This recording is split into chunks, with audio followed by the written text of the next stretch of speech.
back. I always love a great cup of tea. This is not sponsored at all. I just love talking about something nice that I come across.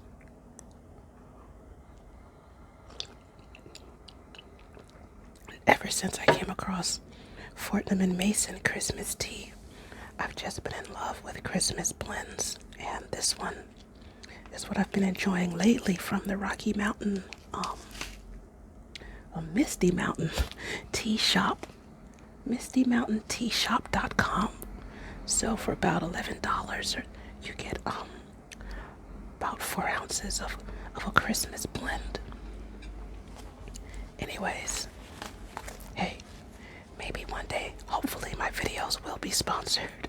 But for right now, this is all on my dime because I just love doing it.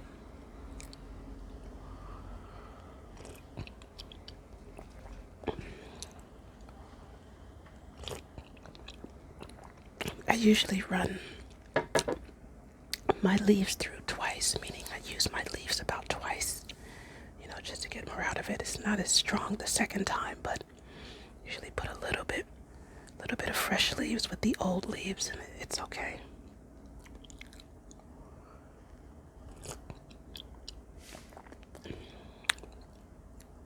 I'm waiting for the Fortnum and Mason teas to go down after Christmas.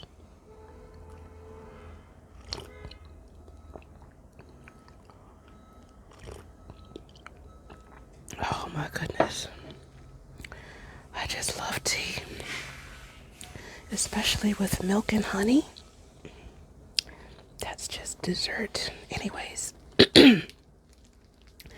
let's continue with the age of AI. Let's see where we left off. This chapter is called A New Human Future. Traditional reason and faith will persist in the age of AI, but their nature and scope are bound to be profoundly affected by the introduction of a new, powerful machine-operated form of logic. Human identity may continue to rest on the pinnacle of animal intelligence, but human reason will cease to describe the full sweep of the intelligence that works to comprehend reality.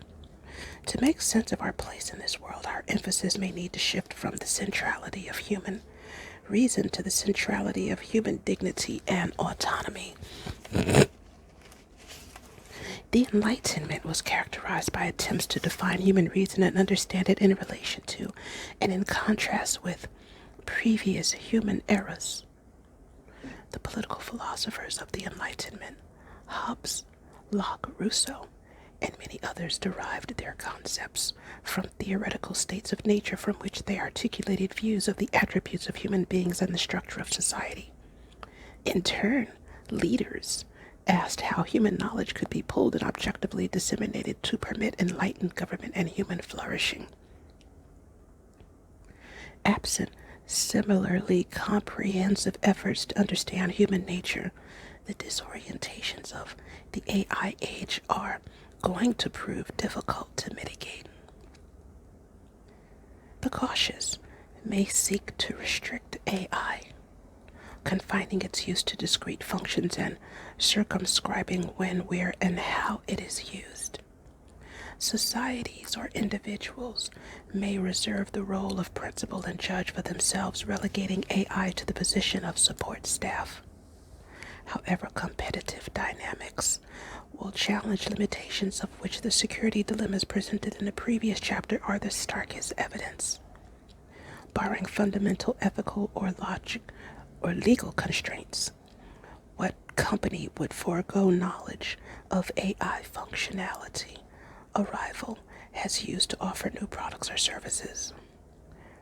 If AI enables a bureaucrat, architect, or investor to predict outcomes or conclusions with ease, on what basis would he or she not use it?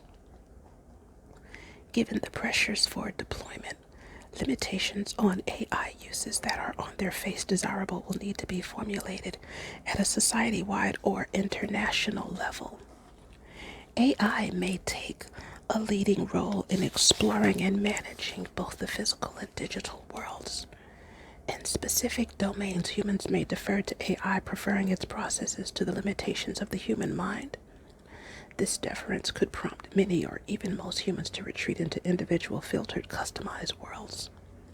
In this scenario, AI's power, combined with its prevalence, invisibility, and opacity, will raise questions about the prospects for free societies and even for free will. In many arenas, AI and humans will instead become equal partners in the enterprise of exploration. Consequently, human identity will come to reflect reconciliation with new relationships, both with AI and with reality. Societies will carve out distinct spheres for human leadership. At the same time, they will develop the social structures and habits necessary to understand and interact fruitfully with AI.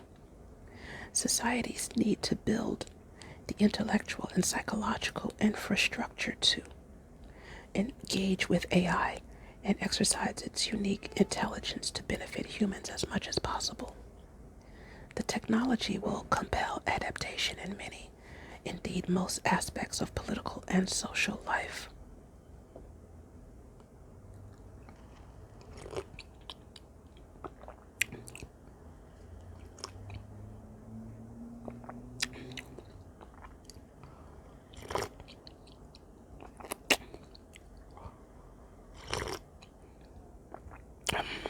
So freaking good. Oh my god. In each discrete major new deployment of AI, it will be crucial to establish the balance. Societies and their leaders will have to choose when individuals should be notified that they are dealing with AI, as well as what powers they have in those interactions.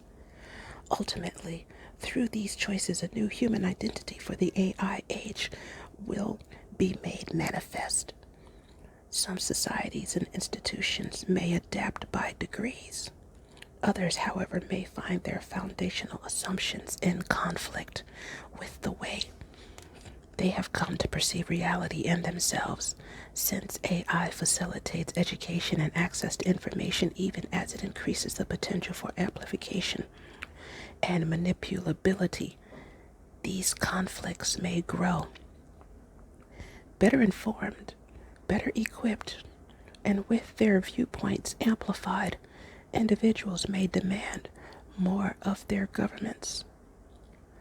Several principles emerge.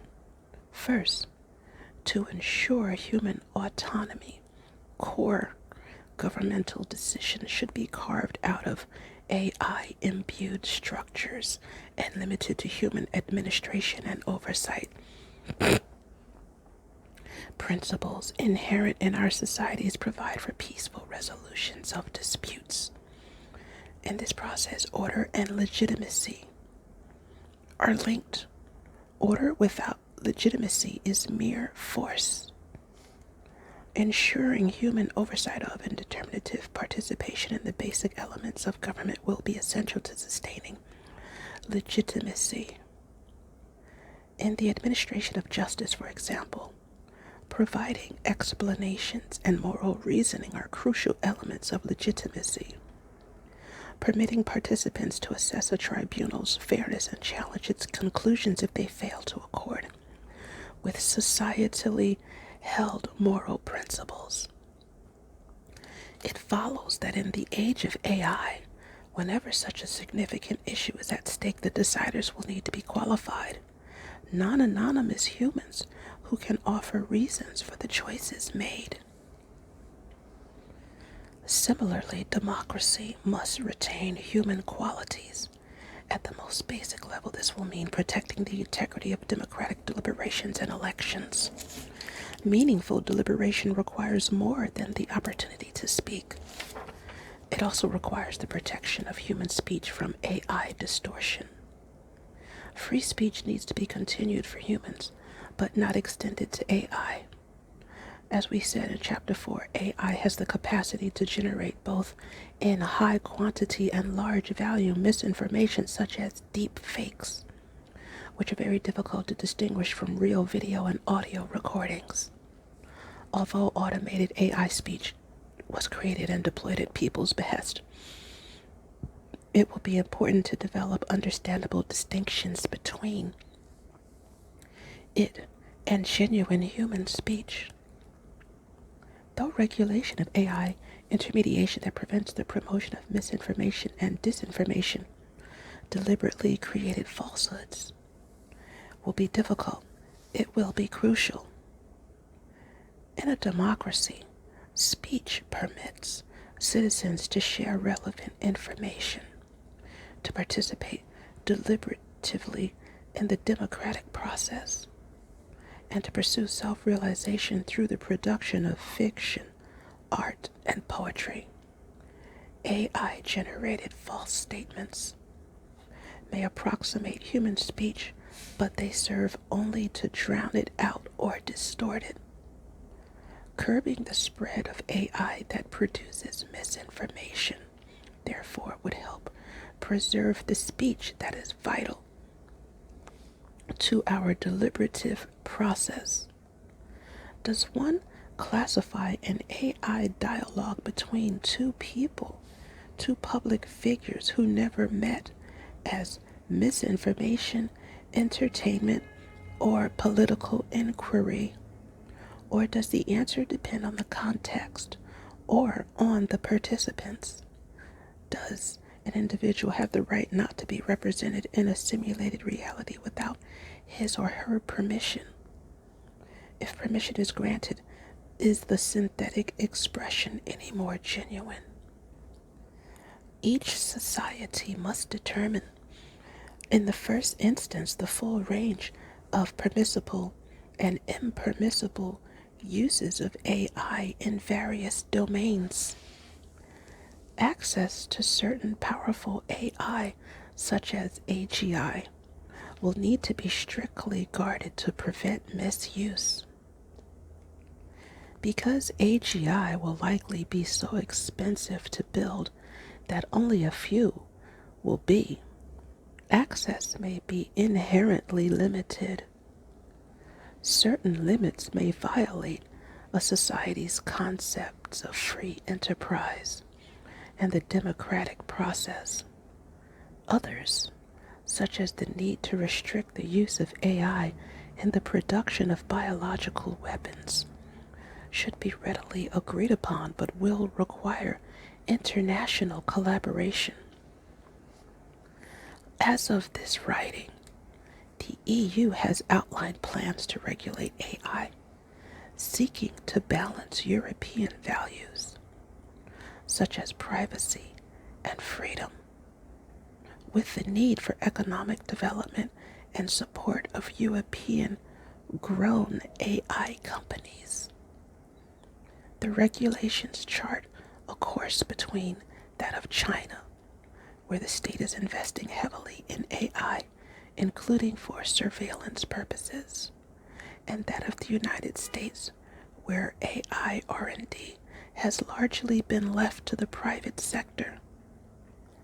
The EU's goal is to rein in the ways companies and governments use data and AI and facilitate the creation and growth of European AI companies.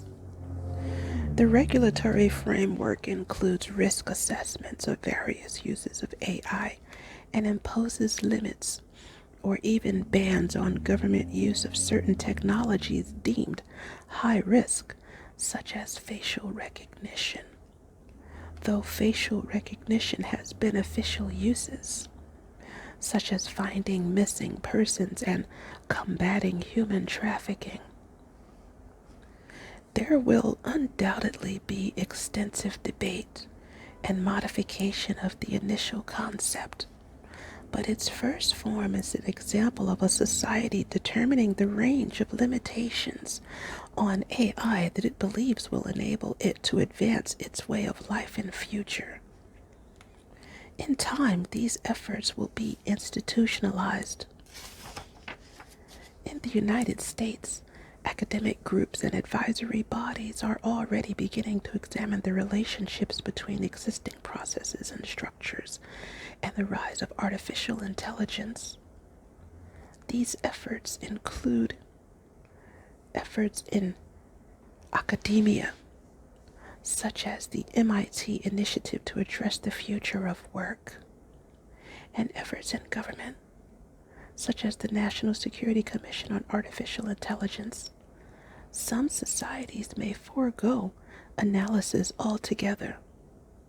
They will fall behind societies that, because they inquire, adapt their institutions in advance, or, as we discuss in the following chapter, establish completely new institutions, thereby reducing dislocations and maximizing the material and intellectual benefits partnership with AI offers. As AI develops, the establishment of such institutions will be crucial. This chapter is titled Perceptions of Reality and Humanity. Reality explored by AI, or with the assistance of AI, may prove to be something other than what humans had imagined. It may have patterns we have never discerned or cannot conceptualize. Its underlying structure, penetrated by AI, may be inexpressible in human language alone. As one of our colleagues has observed of AlphaZero, examples like this show that there are ways of knowing that are not available to human consciousness. To chart the frontiers of contemporary knowledge, we may task AI to probe realms we cannot enter. It may return with patterns or predictions we do not fully grasp. The prognostications of the Gnostic philosophers of an inner reality beyond ordinary human experience may prove newly significant. We may find ourselves one step closer to the concept of pure knowledge, less limited by the structure of our minds and the patterns of conventional human thought. Not only will we have to redefine our roles as something other than the sole knower of reality, we will also have to redefine the very reality we thought we were exploring. And even if reality does not mystify us, the emergence of AI may still alter our engagement with it and with one another. As AI becomes more prevalent, some people may regard humankind as more capable than ever of knowing and organizing its surroundings. Others may declare our capabilities less adept than we had believed. Such redefinitions of ourselves and of the reality we find ourselves in will transform basic assumptions, and with them social, economic, and political arrangements. The medieval world had its imago Dei, its feudal agrarian patterns, its reverence for the crown, and its orientation toward the soaring heights of the cathedral spire. The age of reason had its cogito ergo sum and its quest for new horizons, and with it, new assertions of agency within both individual and societal notions of destiny. The age of AI has yet to define its organizing principles, its moral concepts, or its sense of aspirations and limitations. The AI revolution will occur more quickly than most humans expect, unless we develop new concepts to explain, interpret, and organize its consequent transformations, we will be unprepared to navigate it or its implications. Morally, philosophically, psychologically, practically, in every way, we find ourselves on the precipice of a new epoch. We must draw on our deepest resources: reason, faith, tradition, and technology to adapt our relationship with reality so it remains human.